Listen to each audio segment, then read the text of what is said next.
I told the Pia Kitty to watch out for trains, but she just doesn't listen. It had been a couple months since I completed the route. The line had been subjected to heavy rainfall, but the rocks, the sand, and the grit had held up well against the rain.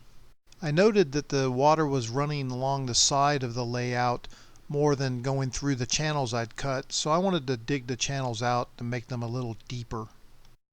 I also wanted to fill in the gaps in the channel and went with a culvert bridge. I went onto Thingiverse and found a model culvert for OO gauge and HO gauge. I opened the model in the Slicer software.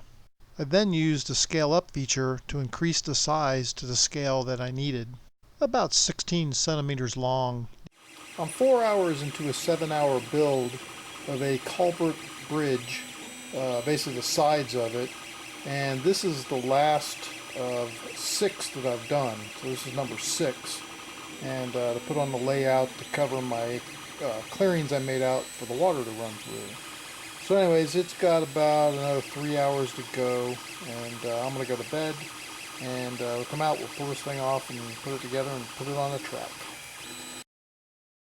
But finished the build, it was 7 hours and 5 minutes, and it was a culvert pipe that I got off Thingiverse, and we got to get this thing off of here.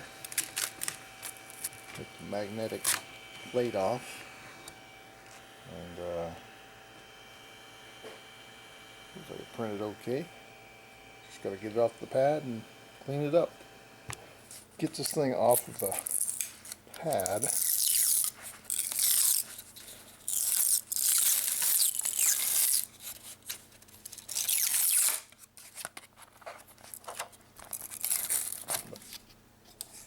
We got to remove this and clean it up from the brim, they call it. This helps hold it to the base so it doesn't come off as it's printing.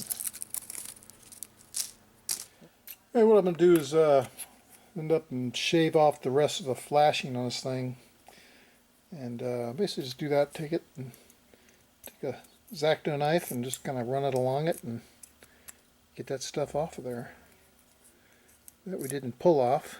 This helps clean it up, and then we'll do all that, and we'll get it ready to glue together. Then we can put it on the layout with the other ones.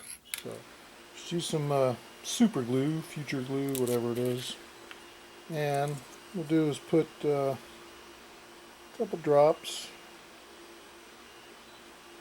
each one.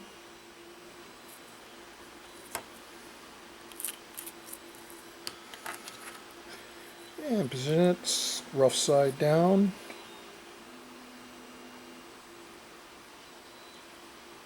Position it on. Let's get it on there. Let it overhang a little bit. And clamp it off.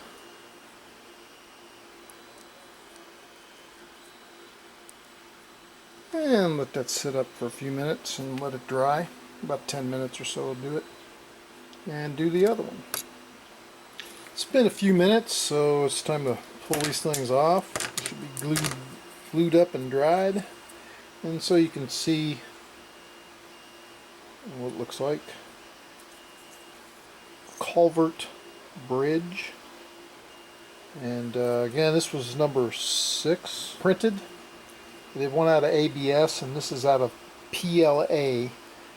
May not last outside, but I would give it a shot and see how it works. Alright, to place these girders, I've got the plastic out of it. The other side.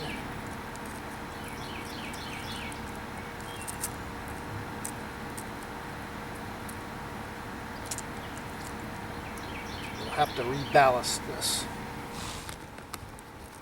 Since putting in the culverts raised the height of the track, I had to reballast it. First you got to kind of get the track up above the ballast and then add new ballast in and level everything out as you're kind of seeing here.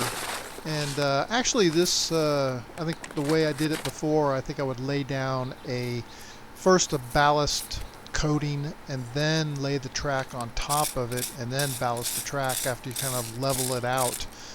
Sure helped to get rid of a lot of bumps and all that can cause the cars to come unhooked, and then the train will crash into itself. So anyways, reballasting took a while to do, but it's worth the effort.